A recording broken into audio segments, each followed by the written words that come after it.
Selamat pagi dan salam sejahtera untuk kita semua. Yang terhormat kepada Ibu Ade Siti Haryanti, SSMPD, selaku dosen mata kuliah Literasi ICT dan Media Pembelajaran Bahasa Indonesia, serta teman-teman yang saya banggakan.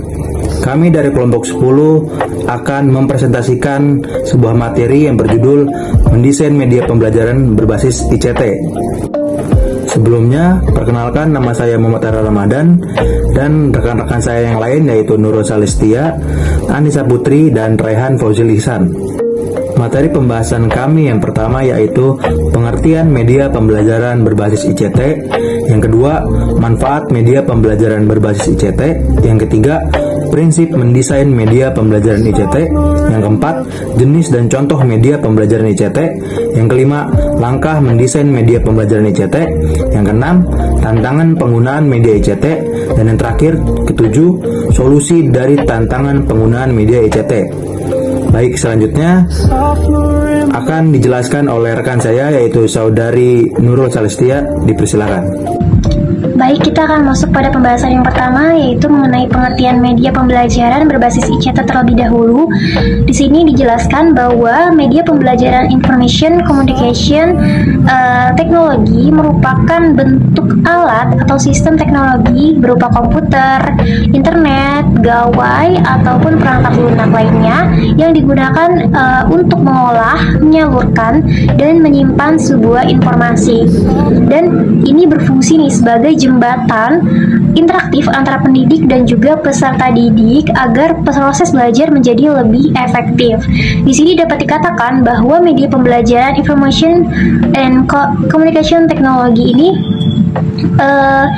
atau TIC bukan sekedar alat bantu elektronik, melainkan sebuah ekosistem digital terintegrasi yang menggabungkan perangkat keras seperti hardware ataupun perangkat lunak software dan juga infrastruktur lainnya, dan fungsinya itu untuk mengkonfirmasikan sebuah data menjadi pengetahuan yang bermakna. Dan dalam dunia pendidikan modern ini, ICT mengubah peran tradisional ruang kelas.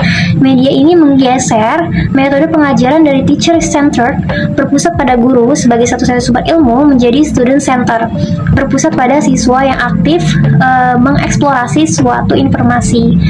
Oke, baik. Selanjutnya kepada manfaat media pembelajaran ICT, yang pertama di sini ada meningkatkan motivasi belajar siswa, lalu yang kedua ada sumber belajar yang terbatas, yang ketiga yaitu fleksibilitas waktu dan juga tempat, lalu yang keempat ada visualisasi konsep abstrak, dan yang kelima ada efisiensi administratif. Di sini dapat dijelaskan untuk yang pertama yaitu meningkatkan motivasi belajar, di mana suatu elemen visual, audio, dan interaktif ini memecah kebosanan sehingga peserta didik lebih antusias mengikuti suatu pelajaran. Ini juga salah satu cara yang efektif untuk peserta didik agar tidak gampang boring, tidak gampang bosan. Kemudian juga yang kedua, ini ada sumber belajar tanpa batas. Di sini maksudnya yaitu memudahkan akses ke berbagai literatur, jurnal, materi dari seluruh dunia secara real time. Jadi pada saat itu juga. Lalu yang ketiga itu fleksibilitas waktu dan juga tempat. Maksudnya di sini yaitu memungkinkan pembelajaran jarak jauh atau mandiri atau di luar jam sekolah melalui platform e-learning. Seperti yang mungkin sekalian tahu, pernah ada pembelajaran di rumah itu pasti menggunakan platform melalui e-learning atau blended learning. Kemudian di sini ada visualisasi konsep abstrak, yaitu membantu menjelaskan materi yang rumit atau tidak kasat mata seperti anatomi organ ataupun reaksi kimia melalui simulasi dari suatu video atau sebuah video gitu. Lalu yang terakhir yaitu tadi ada efisiensi administratif. Di sini dijelaskan bahwa efisiensi administratif ini dapat membantu guru merencanakan, melaksanakan, dan juga mengevaluasi suatu hasil belajar dengan lebih giat, misalnya menggunakan kuis digital ataupun spreadsheet seperti itu. Baik, kita masuk pada slide yang berikutnya, yaitu ada prinsip pengguna media ICT. Yang dimana di sini yang pertama itu ada interaktif. Interaktif di sini yaitu mendorong peserta didik untuk aktif merespon, berpartisipasi, dan tidak hanya menjadi penerima informasi saja, namun aktif dalam berdiskusi ketika belajar ataupun ketika melakukan suatu pembelajaran melalui learning. Kemudian yang kedua yaitu efektif dan juga efisien, di mana teknologi ini harus mempermudah penyampaian materi, bukan justru mempersulit atau mengalihkan suatu fokus dari tujuan pembelajaran utama, atau tidak sesuai konsep pembelajaran gitu, atau di luar konsep pembelajaran itu sangat tidak diperbolehkan. Lalu yang ketiga ada edukatif, di mana edukatif ini maksudnya yaitu konten yang disediakan itu harus relevan. Relevan di sini yaitu sesuai dengan kurikulum dan juga memiliki nilai pembelajaran yang terukur. Lalu yang keempat ada aksesibilitas, di mana di sini perangkat dari aplikasi yang digunakan juga harus ramah. Ramah itu maksudnya gampang diakses oleh peserta didik contohnya. Kemudian yang kelima yaitu kreativitas, di mana kreativitas di sini yaitu mendorong pendidik untuk berinovasi, merancang suatu konten, serta menstimulasi daya cipta peserta didik dalam mengerjakan suatu tugas. Seperti itu. Baik, untuk materi selanjutnya di sini ada jenis dan contoh media ICT. Nah, yang pertama itu di sini ada Kahoot, kemudian ada Quizizz, lalu ada Canva, Powtoon, dan yang terakhir ada Flipping Book. Baik, masuk ke jenis media ICT yang pertama, di sini ada Kahoot. Nah, di era digital saat ini, teknologi telah menjadi bagian integral dari proses pendidikan. Salah satu platform yang menonjol dalam meningkatkan efektivitas pembelajaran adalah Kahoot. Nah, Kahoot ini merupakan aplikasi berbasis permainan yang memungkinkan pendidik membuat kuis interaktif yang dapat dimainkan oleh siswa secara real time. Nah, penggunaan Kahoot ini sebagai bahan ajar memberikan berbagai manfaat yang signifikan dalam menciptakan pembelajaran yang lebih efektif. Nah, di sini ada manfaatnya juga. Manfaat dari Kahoot yang pertama di sini ada meningkatkan keterlibatan siswa. Nah, salah satu tantangan terbesar dalam pendidikan adalah menjaga keterlibatan siswa. Kahoot berhasil mengatasi masalah ini dengan menggabungkan elemen permainan dalam proses pembelajaran. Nah, format kuis interaktif dan kompetitif membuat siswa lebih antusias dalam mengikuti pembelajaran itu. Kemudian yang kedua di sini ada mendorong pembelajaran kolaboratif. Nah, Kahoot tidak hanya digunakan untuk kuis individu, tetapi juga dapat diimplementasikan dalam kegiatan kelompok. Nah, dalam pengaturan kelompok, siswa bekerja sama untuk menjawab pertanyaan dengan benar, yang mengembangkan keterampilan kerja tim dan kolaborasi. Nah, yang ketiga ada memberikan umpan balik yang cepat. Nah, umpan balik yang cepat ini merupakan aspek penting dalam pembelajaran yang efektif. Kahoot menyediakan umpan balik instan kepada siswa setelah setiap pertanyaan, memungkinkan mereka untuk segera mengetahui apakah jawaban mereka benar atau salah. Kemudian yang keempat ada meningkatkan motivasi dan antusiasme belajar. Kompetisi sehat dalam Kahoot memotivasi siswa untuk belajar lebih giat. Sistem poin dan papan peringkat yang ditampilkan setelah setiap putaran membuat siswa ingin berusaha lebih keras untuk mencapai skor tertinggi. Selanjutnya yang kelima ada memfasilitasi pembelajaran yang menyenangkan dan interaktif. Nah, salah satu keunggulan utama Kahoot adalah kemampuan membuat pembelajaran menjadi lebih menyenangkan dan interaktif. Kemudian yang terakhir ada memungkinkan diferensiasi pembelajaran. Nah, Kahoot dapat disesuaikan untuk memenuhi kebutuhan berbagai tingkat kemampuan siswa. Guru dapat membuat kuis dengan tingkat kesulitan yang bervariasi atau menggunakan fitur mode pengajaran yang memungkinkan siswa belajar dengan kecepatan mereka sendiri. Kemudian slide selanjutnya di sini ada langkah penggunaan aplikasi Kahoot atau web Kahoot. Nah, yang pertama itu ada kunjungi situs Kahoot atau pilih tombol daftar gratis sign up. pilih tipe akun Anda, misal teacher atau student, dan daftar menggunakan email atau akun Google atau Microsoft. Nah, kemudian setelah masuk, klik tombol buat atau create di pojok kanan atas, lalu pilih quiz. Ketik pertanyaan Anda di kolom yang tersedia. Anda juga bisa memilih format quiz seperti pilihan ganda atau benar atau salah, true atau false. Tuliskan pilihan jawaban hingga 4 opsi dan jangan lupa untuk menandai klik lingkaran kosong jawaban mana yang benar. Selanjutnya yang terakhir, jika semua pertanyaan maksimal 200 sudah selesai, klik simpan atau save. Kuis Anda sekarang siap dimainkan. Baik, selanjutnya yaitu Quizizz. Quizizz adalah platform pembelajaran digital yang menggabungkan unsur permainan dan evaluasi sehingga dapat membuat proses belajar lebih menarik, interaktif, dan efektif bagi guru maupun siswa. Manfaatnya yaitu yang pertama, meningkatkan motivasi belajar. Yang kedua, menjadikan pembelajaran lebih interaktif. Yang ketiga, evaluasi hasil belajar lebih cepat. Yang keempat, memudahkan guru membuat soal. Dan yang kelima, menghemat waktu penilaian. Adapun langkah penggunaan Quizizz. Yang pertama, buka situs Quizizz dan pilih daftar menggunakan Google atau email. Lalu pilih peran sebagai teacher. Yang kedua, klik tombol buat dan pilih asesmen. Yang ketiga, tentukan format soal yang diinginkan, seperti pilihan ganda, isian singkat, atau benar salah. Yang keempat, jika sudah, klik publish. Kemudian, buka kuis yang telah Anda buat, lalu pilih mainkan.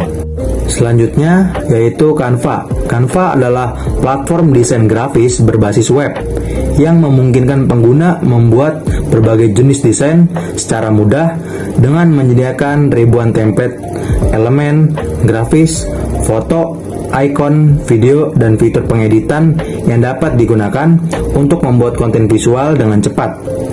Manfaatnya, yang pertama yaitu memudahkan pembuatan desain, yang kedua menghemat waktu, yang ketiga meningkatkan kreativitas, yang keempat akses mudah didapat, dan yang kelima menyediakan berbagai jenis desain. Adapun langkah penggunaan Canva, yang pertama yaitu kunjungi Canva melalui browser, lalu pilih daftar. Yang kedua, klik tombol buat desain di sudut kanan atas dan tentukan format yang diinginkan. Yang ketiga, pilih tab desain dan cari template yang sesuai dengan tema Anda. Yang keempat, gunakan tab elemen di panel kiri untuk menambahkan bentuk garis, grafik, stiker, foto, atau video. Lalu yang terakhir, kalau sudah selesai, klik tombol bagikan. Selanjutnya, untuk jenis media e-chat yang terakhir di sini adalah flipping book atau flipbook. Nah, istilah flipbook ini nggak asing didengar di telinga, apalagi pada saat zaman pandemi masuk ke Indonesia. Penggunaan buku-buku digital semakin banyak atau lumrah dilakukan, dan salah satunya adalah flipbook ini. Nah, secara umum flipbook ini adalah buku digital 3 dimensi yang di dalamnya bisa memuat teks, gambar, video, musik atau lagu, dan animasi bergerak. Sehingga flipbook sendiri ini masuk ke dalam kategori buku digital atau e-book, electronic book. Nah, kemudian di sini ada manfaat dari flipping book ini. Yang pertama itu bisa membantu meningkatkan aktivitas dalam pembelajaran. Nah, manfaat pertama ini membantu meningkatkan aktivitas dalam kegiatan pembelajaran, artinya peserta didik bisa menikmati aktivitas yang beragam selama jam belajar dilakukan. Jadi jika buku elektronik biasa hanya mampu memberikan aktivitas membaca dan melihat gambar, maka di dalam buku elektronik 3D ini peserta didik bisa membaca teks, melihat gambar, menonton video, menonton animasi bergerak, dan lain-lain. Manfaat kedua yaitu dapat meningkatkan hasil pembelajaran. Nah, manfaat yang kedua ini bisa meningkatkan hasil pembelajaran, salah satunya dari tingkat pemahaman peserta didik terhadap suatu materi. Nah, jadi jika sekedar membaca teks, maka ada kemungkinan materi tertentu masih susah dipahami. Bagaimana jika dilengkapi dengan ilustrasi dalam bentuk video dan animasi bergerak? Nah, sudah tentu tingkat pemahaman itu bisa meningkat. Kemudian yang ketiga ada meningkatkan keterampilan berpikir kreatif, dan yang terakhir ada meningkatkan motivasi dan minat belajar. Nah, media pembelajaran yang menarik dan seru untuk dibaca tentunya akan memberi pengalaman terbaik selama berada di kelas. Nah, Flipbook ini sukses menyajikan kebutuhan tersebut dan menjadi media pembelajaran yang menarik. Slide selanjutnya di sini ada langkah penggunaan flipping book. Nah, yang pertama itu pastikan dokumen entah modul, majalah atau katalog telah rapi dan diekspor ke dalam format PDF. Kemudian ada akses situs resmi Flipping Book dan buat akun bisa menggunakan opsi uji coba gratis atau akun Google. Nah, selanjutnya pilih opsi upload PDF atau impor, lalu pilih file PDF yang sudah disiapkan dari perangkat Anda. Kemudian tunggu beberapa saat hingga proses konversi selesai. Kemudian setelah dokumen terkonversi, Anda bisa mengatur desain. Anda dapat mengubah latar belakang atau background, terus menambahkan logo perusahaan, serta memasukkan elemen interaktif seperti video atau tautan aktif. Yang terakhir, klik tombol share atau bagikan untuk mendapatkan link tautan unik. Anda bisa mengirimkan tautan ini melalui email, WhatsApp, atau menyematkannya di website. Baik, jenis media ICT selanjutnya di sini ada Powtoon. Nah, Powtoon ini merupakan aplikasi web online yang dapat digunakan untuk membuat presentasi dengan fitur animasi yang sangat menarik. Animasi kartun, tulisan tangan, atau efek transisi yang jelas dan pengaturan timeline yang sangat sederhana. Adapun manfaat dari web Powtoon ini, yang pertama ada meningkatkan keterlibatan siswa, kemudian mempermudah pembuatan materi, yang ketiga fleksibel dan mudah digunakan, yang keempat mendorong kreativitas, yang kelima mendukung pembelajaran jarak jauh. Selanjutnya, untuk langkah penggunaan web Powtoon ini, yang pertama itu buka situs resmi Powtoon, lalu buat akun baru secara cepat menggunakan akun Google atau Facebook. Selanjutnya masuk ke dashboard utama, lalu pilih lembar kerja kosong atau gunakan template siap pakai yang sesuai dengan tema video Anda. Selanjutnya gunakan menu di sisi kanan untuk memasukkan teks, karakter, dan gambar, lalu atur waktu kemunculannya menggunakan timeline di bawah. Masukkan musik latar belakang atau rekam suara voice over langsung untuk memperjelas penyampaian materi di dalam videonya. Kemudian klik tombol preview untuk memeriksa hasil video. Lalu tekan tombol export untuk mengunduh atau membagikannya ke YouTube. Baik, untuk selanjutnya yaitu masuk ke slide langkah-langkah mendesain media pembelajaran ICT. Yang pertama itu menganalisis kebutuhan pembelajaran. Kebutuhan pembelajaran, kalian harus lihat butuh di media yang mana, misalkan kalian butuh nge-zoom, butuh quizzes yang ada game-gamenya. Lalu yang kedua itu menentukan tujuan pembelajaran. Yang ketiga ada menentukan materi pembelajaran. Yang keempat memilih jenis media ICT. Yang kelima membuat rancangan atau storyboard. Yang keenam itu memerlukan aplikasi atau software. 7 mendesain tampilan media. Yang kedelapan membuat evaluasi atau latihan. Yang kesembilan melakukan uji coba. Lalu yang terakhir ada melakukan revisi dan penyempurnaan. Nah, untuk slide selanjutnya itu ada tantangan penggunaan media. Pasti saat kita menggunakan media selalu ada tantangan dan ada solusinya. Lalu di penggunaan media ini tantangannya itu ada keterbatasan perangkat. Yang kedua, gangguan teknis pada perangkat. Yang ketiga, biaya pengadaan terlalu tinggi. Lalu yang keempat itu resiko penyalahgunaan internet. Yang terakhir, ada ketergantungan pada teknologi. Nah, dari tantangan sebelumnya itu pasti ada solusi-solusinya untuk menghadapi tantangan tersebut. Dari tantangan keterbatasan perangkat itu, solusinya adalah sekolah menyediakan fasilitas komputer sesuai jumlah murid atau per kelas, atau membuat pelajaran berbasis kelompok. Lalu yang kedua yaitu untuk tantangannya gangguan teknis pada perangkat. Untuk solusinya adalah menyiapkan teknisi atau melakukan perawatan rutin. Yang ketiga ada tantangan biaya pengadaan terlalu tinggi. Lalu solusinya apa? Solusinya itu menggunakan aplikasi gratis dan memanfaatkan perangkat yang ada. Nah, untuk tantangan selanjutnya itu ada resiko penyalahgunaan internet. Untuk solusinya ialah memberikan edukasi literasi digital dan keamanan internet kepada mahasiswa. Lalu yang terakhir itu tantangannya ada ketergantungan pada teknologi. Nah, solusinya gimana? Solusinya adalah mengombinasikan pembelajaran ICT dengan Meridian Conversion. Itu saja yang dapat saya bacakan. Untuk selanjutnya akan saya serahkan kepada moderator. Simpulan dari materi kami hari ini yaitu media pembelajaran berbasis ICT merupakan sarana pembelajaran yang memanfaatkan teknologi untuk menciptakan proses belajar yang lebih interaktif, efektif, dan menarik. Keberhasilan desain media ICT ditentukan oleh kesesuaian dengan tujuan pembelajaran, karakteristik siswa, serta kemampuan guru dalam memanfaatkan teknologi secara tepat. Dengan perencanaan yang baik, media berbasis ICT dapat meningkatkan motivasi, pemahaman, dan hasil belajar siswa. Sekian dari kelompok kami, kurang lebihnya mohon maaf. Wassalamualaikum warahmatullahi wabarakatuh.